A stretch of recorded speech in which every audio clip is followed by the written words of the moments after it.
Jushin is an elite school located in South Korea. The school was founded by a powerful corporation so that only the children of the upper class could study here.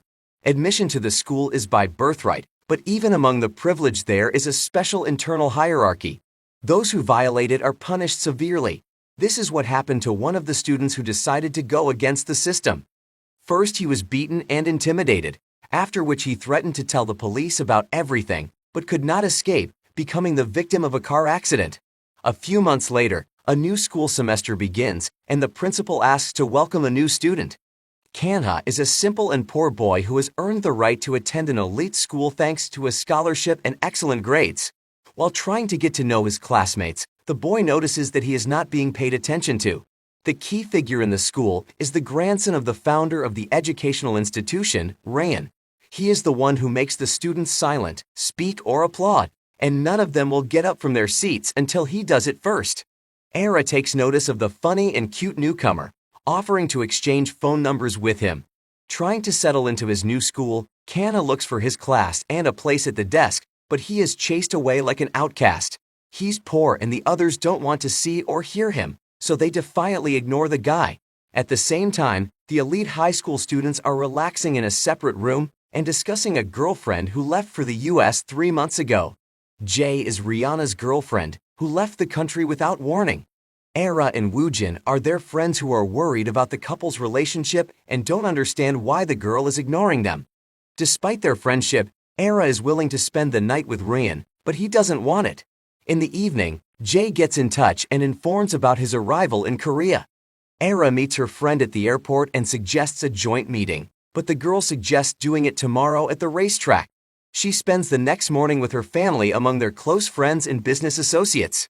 The father does not like the appearance and dress of his daughter, so they fight a lot. Tearing the top of her dress, the girl hides in the garden, where she accidentally meets a pianist trying to earn a living.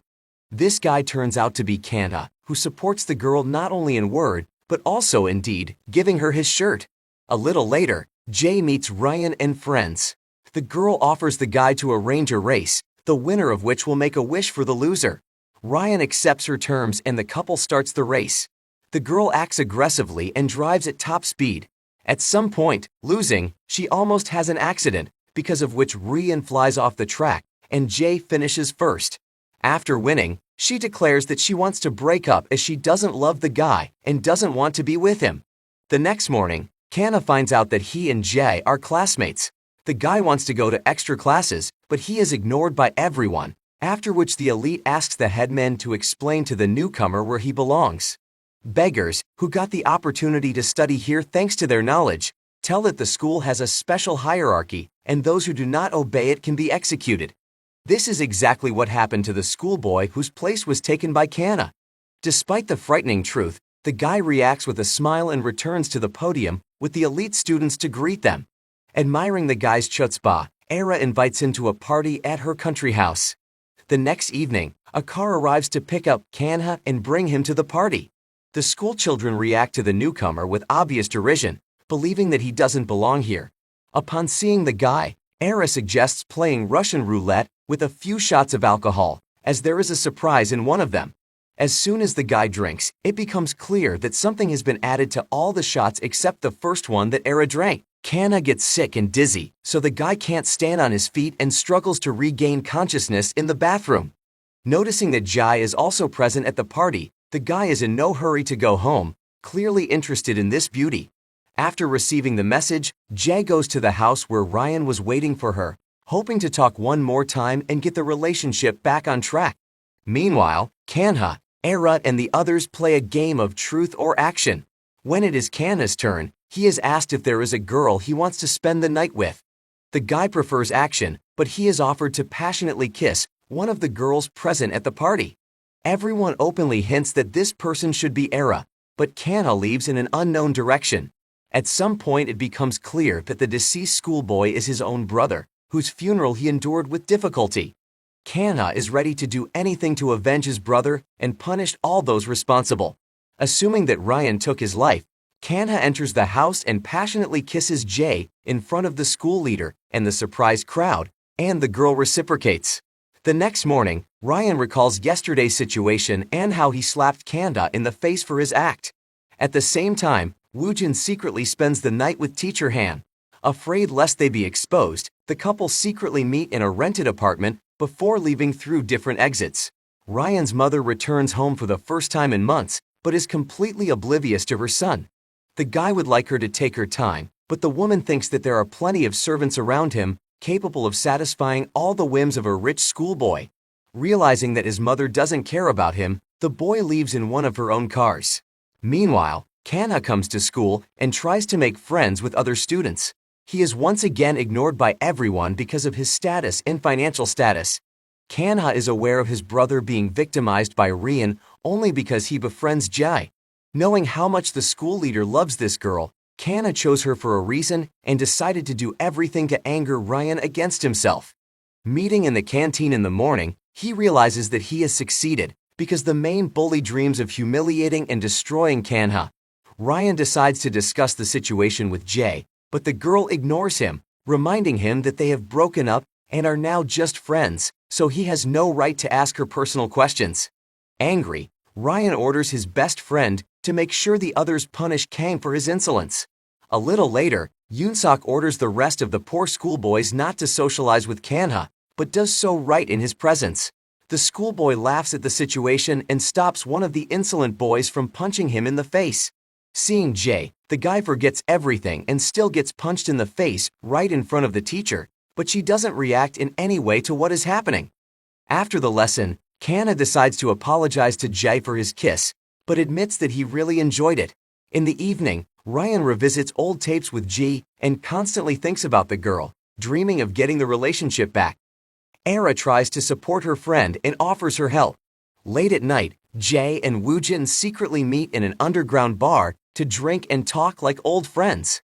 At the same time, the girl continues to be blackmailed with a hidden video camera recording made by a deceased student. The next morning while hunting, her father receives a phone call from someone and the girl realizes that the blackmailer may expose her.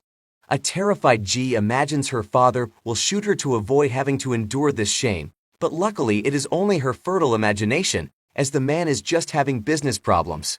The next morning, Kanha notices Yoonsuk hiding pills in his closet and assumes they are illegal substances. His deceased brother had talked about school kids buying banned substances and often using them against their enemies. In an attempt to expose Yoonsuk, Kanha asks the teacher to open the cupboard, but it turns out to be a sedative and not a threat. At the same time, the students plan to brutally beat up Kanha, and Juwon hears this, but decides not to inform her mother, who works as the school principal. Jade turns to Era for help, so that her friend can help her figure out the blackmailer. On the weekend, the school children can spend their time as they wish. Some relax in the pool or play sports, others go on field trips and live in cabins on the school grounds. Jae has lunch with her friends, but she gets bored with the presence of Ryan, who dreams of getting her back at any cost. Ignoring her ex-boyfriend, the girl leaves and meets Kanda heading to the drugstore. Jae decides to keep him company and the couple takes off on a bicycle, enjoying nature in the ocean. Soon they get caught in the rain and play with a small puppy and ride back in the evening. While a crowd of bullies wait for Kanha outside his cabin, Jay invites the guy over to his place to let his clothes dry after the rain. Teacher Han, who has decided to spend the night with Woojin again, notices this and tells the guy. Woojin calls Ryan to call the principal to intervene in what is happening. Meanwhile, Kanha and Jay watch a movie and the guy starts falling asleep. Sensing the romantic mood, the girl confesses that she too enjoyed their first kiss. The couple is ready to kiss again, but Jay feels a bracelet on the schoolboy's hand, exactly like the one that was on the late student's hand. Soon the principal bursts in and promises to expel Kanha from the school. The next morning, a hearing is held, but Jay defends the boy and also informs Rian that she has feelings for Kanha. Ryan decides to cause jealousy and start a relationship with Era. At the same time, Jai asks to tell Kanha the truth because she guesses who he really is. Afraid of being exposed, Kanha deceives the girl and says that he just wants to be the best student of this school to secure a happy future for himself. Jay doesn't believe the guy and assumes he's hiding something, but can't prove it since his personal file says he has no siblings. Meanwhile, Ryan works out hard at the gym and beats up his opponent, wishing that Kanha was in his place. The next morning, Ryan decides to continue pretending to be Era's happy boyfriend and agrees to give her a ride to school. At the same time, Jay meets Kanha and suggests that he go to class with her. Upon arriving at the school, the pair hold hands and shock both students and teachers. They are afraid of the possible repercussions, knowing that the hottie had previously dated Ryan and only he could hold her hand. One of the schoolboys courts Era, since they once spent the night together, but the girl ignores him, dreaming of a normal relationship with Ryan. There are only 4 students in the special class for the elite: Ryan, Woojin, Era, and Jay. The pretty girl decides to fix this and orders a 5th chair to be brought in for Kanha, since she paid for his class and wants the guy by her side. After hearing all this, the bully who tried to beat up Kanha falls on his knees in front of him and apologizes. He is ready for the guy to beat him with a stick, but Kanha doesn't need it. He is much more amazed by the fact that even among the elite, there is a hierarchy. Soon Kanha finds a warning note in the closet that Ryan can take revenge on him, and the guy will repeat the fate of the deceased student. The humble schoolboys try to befriend Kanha, as he has become a popular personality. During a soccer match, Ryan brings the team victory and passionately kisses Eru, knowing that Jai is present among the fans and trying to make her feel jealous. The guy in love with Era tries to talk to her, but she blows him off rudely, ordering him to forget about the feelings and the night they spent together. The principal prepares information about the schoolboys and gives it to Ryan's mother. At the same time, Kanha meets Taho, the son of a rich man and formerly a good friend. They hide the fact that they know each other at school, but decide to talk in a cafe, not realizing that the principal's son is eavesdropping on their conversation. Kanha promises to gather evidence and expose the crime-ridden school, but first he needs to gather clues about what's going on here. In the evening, Jay visits Ryan and asks him not to use their mutual friend for selfish purposes. Ignoring his already ex-girlfriend's words, Rich invites Era to his place, and she promptly arrives to spend time together. Meanwhile, Jay continues to suffer from the actions of the blackmailer, who promises to reveal all her secrets. The girl is afraid of this, knowing that her father can do to her as horribly as he did to her mother. Moreover, the head of a big company wants his daughter to marry the son of his business partner, and she can't object to it. The next morning, Kanha gives Jay a ride to school on his bicycle and treats her with sweets. The girl asks her not to fall in love and says that she is only socializing with him out of pity and fear of being executed, but Kanha is not afraid of that. In the evening, Jay advises Era not to fall for Ryan's provocation and learns whether her men have managed to find the blackmailer. The next night, the elite organize a party attended by the students and their parents. Kanha, like other poor students, is involved in a music band to earn a little money. Era's father dreams of becoming more successful and asks her to introduce him to Jaya's father. Era asks her friend to do so, but she rudely refuses her, which makes the girl feel angry. Ryan's mother and Jay's father communicate with each other and categorically deny the possibility of a relationship between their children. Jay's father is focused on money and Ryan's mother is interested in power, so the school children are not suited for each other. Seeing from the outside that her father is less important than these two, Era decides to get revenge on Jay and tells her father that the girl has a boyfriend and it's a beggar student named Kanha. From the flashback, it becomes clear who exactly ran over Kanha's brother, stealing and hiding his cell phone and a pen with a video camera. In the present tense, Kanha opens Ryan's drawer, trying to find illegal substances in it, but instead notices a photo of a happy Jaya. The next morning, Ryan arrives at Eugène's place to interact with his family and realize what normal and loving parents mean. Jaya's father expresses his displeasure to his daughter about her relationship with a beggar and informs her that she will move to the US after her studies. The girl does not agree and quarrels with her brother over it, but she cannot object to her overbearing and strict father. The next morning, Kanha offers Jay a full-fledged relationship in which he will make her happy, but the girl is afraid of it and rejects the guy. Juwon tries to understand what Daeho and Kanha are hiding. At the same time, teacher Han provokes Jay to a scandal, but the girl rudely responds to the woman, noticing her branded thing that does not correspond to her status and income. Having met with Kanha, Era warns the boy that Jai is more dangerous than he can imagine, and perhaps she is responsible for the crime against the deceased student. During the lesson, Jae is blackmailed again. Moreover, an anonymous person publishes her personal photo on social media, causing many people to start laughing. The girl runs away without realizing that Woojin and teacher Han are behind it. Seeing Jae's reaction, Kanha rushes after her but is stopped by Rian. During a dialogue, the humble guy keeps himself confident and declares that they won't be able to intimidate him or get rid of him the same way they did the deceased student. This makes Ryan nervous and tries to find out who Kanha is. Through a long search, he learns that Kanha is the twin brother of the deceased student. Meanwhile, Jae talks to Era and learns that the blackmailer is from their school, but she is unable to find out more details about who it is. The girls end their long-standing friendship amidst the fact that Era loves Rian and wants to be with him. As it turns out, Era's family is on the verge of bankruptcy, and the girl is ready to do anything to help her father's business. In the evening, Jae's father invites her to dinner with a business partner and her son. During the conversation, the girl begins to be blackmailed again. As it turns out, she was previously pregnant and got rid of the baby. Nervous that her father will find out about this, Jae vomits, after which the girl faints. A business meeting with her fiancé is disrupted, so her father punishes Ji and sends her to a country house, after which she will leave for the USA. Learning about this, Kanha heads to the girl's house to support her in her time of need. Knowing who Kanha is, Ryan also rushes to Jae's place.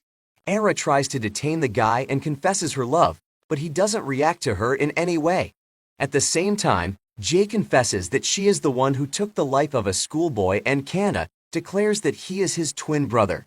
Jae reveals that she and Kanha's brother became friends, which caused the boy to be bullied and beaten up regularly. She was bullied by her brother and the late student supported her, not knowing that she was Ryan's girlfriend. Kanha asks for more answers, but suddenly Ryan appears and attacks him. A fight breaks out between the guys and Jade remembers how the late student was beaten up. She asks the guys to stop, and it is Ryan who calms her down, which makes Kanha feel unnecessary and leaves. Soon everyone finds out about Kanha being the brother of the deceased, including the headmistress of the school. She threatens the guy with expulsion for a formal reason, but he has recorded this conversation on a tape recorder and can now blackmail her into staying here as long as possible. Jae agrees to become Jun's wife and leave with him, so her father lifts the house ban. When the girl returns from a date, she is met by Ryan, who confesses his love and promises to do anything to keep them together. Despite the confession, Jae rejects him and goes home, asking him not to bother her anymore. In the evening, Era invites her friend to a party in honor of her departure, but it is too late, as Jae will leave earlier. The girls practically hate each other, even though they were friends. Era has gotten dirt from Jae's brother and is ready to use it against her, but her friend declares that she will leave for New York without a fight. Era asks her father for money for the party and gets it, despite bankruptcy. At the same time, the school discovers that Daeho is a friend of Kanha's and brutally beats him up for it. Kanha stands up for the schoolboy and beats up Yoonsok, reminding him that he's just a pathetic schoolboy running after Ryan to pretend to be his friend. At the same time, it becomes clear that Jae's real blackmailer is not Woojin or Mrs. Han, but the school principal's son Juwon. He sends the girl another message and makes her nervous. Not knowing who to turn to, Jae asks Kanha to help her find this man, but the guy doesn't want to help her and Ryan. After school, Woojin drops Era off, hoping to confess his love to her, and ignores the teacher. Upon arriving home, Era learns that her parents are practically bankrupt, and the bailiffs have taken all their jewelry. The next day, Jae says goodbye to her family and goes to the airport with June in the evening. Era throws a party in honor of this, to which she invites all the students of the school. Kanha exposes Juwon, realizing that he was the blackmailer, and asks if he was friends with his late brother. Soon, Era learns from the news that Jun has been arrested at the airport for selling white powder. At the same time, a car appears in the hall, from which Ryan and Jae get out. Holding hands, they announce that they will be a couple again. Angry at what is happening and his helplessness, Kanha asks Juwon to give him all the videos and dirt to use against the school's elite. After the party, Era has a fight with Jae and Ryan, realizing that they can no longer be friends. Returning home, the girl learns that her father has finally gone bankrupt, and now they are forced to live in a cheap and terrible hotel. Meanwhile, Ryan and Jae go to a restaurant to talk and make up, starting their relationship all over again. Meanwhile, Woojin learns that Jae went to a gynecologist in the US and was pregnant. The next morning, the poor school kids unite to start a riot for justice. Kanha and Juwon promise to do everything they can to have more rights and for the rich to stop humiliating them. After meeting Jae, Woojin confesses that he loves Era and wants to be with her, but the girl's actions ruin everything. In the evening, Era receives dirt from Jae's brother and learns that her ex-girlfriend has lost a child. Angry, she punches the guy in the face because such information cannot be used for blackmail and manipulation. The next day, Jae goes to a poor neighborhood to meet and talk with Kanha. The girl admits that she loves Ryan and wants to be with him, so she will do anything to protect the guy and his reputation. Ryan tells his mother about his crush, but she is against a relationship with the daughter of a rival. Woojin, while returning home, meets a teacher in a blue BMW, the car that hit Kanha's late brother. From their conversation, it becomes clear that they are the ones involved and keep the secret between them. At the same time, Woojin admits that he loves Eru and wants to be with her, so he breaks up with teacher Han. Soon Ryan receives the very videotape in which he and Jae spend time together. The guy asks to find the blackmailer and deal with him as soon as possible. Ryan calms the girl down and promises to punish the culprits. Kanha threatens the principal and asks him to make the school fair or else he will publish dirt proving the inactivity of teachers and principal. Ji learns that Juwon was the blackmailer and talks to Kanha again, promising to protect Ryan to the last. Determined to explain the reason for this behavior, Jae confesses that she loves the guy and only broke up with him and traveled to the US to terminate her pregnancy. She did not dare to take this step, although she was afraid of the father, but lost the child due to nervous tension. Sympathizing with the girl, Kanha decides to do everything so that she does not get into a scandal. Woojin offers Era material help, but the girl refuses and informs Ryan that the blackmailer may be Jae's brother. He beats up the guy, but Kanha stops him and tells him the truth about the girl's pregnancy. Jae persuades his father to help Era's father's business and makes peace with his girlfriend, after which he promises to return to the United States. Ryan tries to talk to the girl and support her in a difficult moment, because the loss of a child is their common grief. Woojin supports the couple, but only pretends to be a friend, since it was he who first told all the secrets to Jae's father. After a while it becomes known that the real culprit who took the life of Kanha's brother was teacher Han. The guy saw her in Woojin's arms, and the woman was afraid of publicity. While chasing the guy, she accidentally hit him, after which she fled the scene of the accident. Kanha gets the video footage from Juwon and takes it to the police, resulting in an investigation. The police look into the abuse, sale of illegal substances and other crimes that took place at the school. Many students and teachers come under suspicion, but wealthy parents step in to rectify the situation. The school children decide to change their attitudes towards the poor and find common ground so that conflicts will be a thing of the past. Ryan discovers that a videotape from his house has been sent by the school principal. At the same time, Jae tries to talk to the blackmailer Juwon and realizes that he is too pathetic because he wanted to hurt her but was afraid of public conflicts. During the dialogue with the director, Ryan learns that behind everything is his mother, who wanted to spoil her son's relationship with Jae. Meanwhile, the girl meets Kanha to talk and apologize for her behavior. As she says goodbye, she denies that she was in love with him and leaves. In the evening, she shows Rihan an ultrasound photo of their baby. The couple has a hard time getting over it and decides to start their lives with a clean slate. The next morning, they visit Kanha's brother's grave and try to be good people. Knowing that the teacher was in a relationship with Woojin, the principal kicks her out of school. At the same time, Woojin is tormented by his conscience, as he was the one who did everything to get Jae to go to the US and now regrets it. Han is angry at the guy and promises that this is not the end and she will definitely take revenge on him. Realizing that she is dangerous, Woojin gives Jae the pen footage that Kanha receives. He takes the video to the police, which results in teacher Han being arrested and sent to jail for taking Kanha's brother's life and fleeing the scene of an accident. The founders of the school kick out the principal and try to improve the reputation, promising to sort everything out. Ryan apologizes to Kanha, but he doesn't accept his remorse as his late brother can't be brought back. After spending her last day with Ryan, Jae leaves for the US, before confessing to Kanha that she had indeed been in love with him for a while. A short while later, life at school settles down and no one hurts each other anymore. Meanwhile, Jai arrives in the US and discovers that she can finally live with her mother, whom she hasn't seen in over 15 years.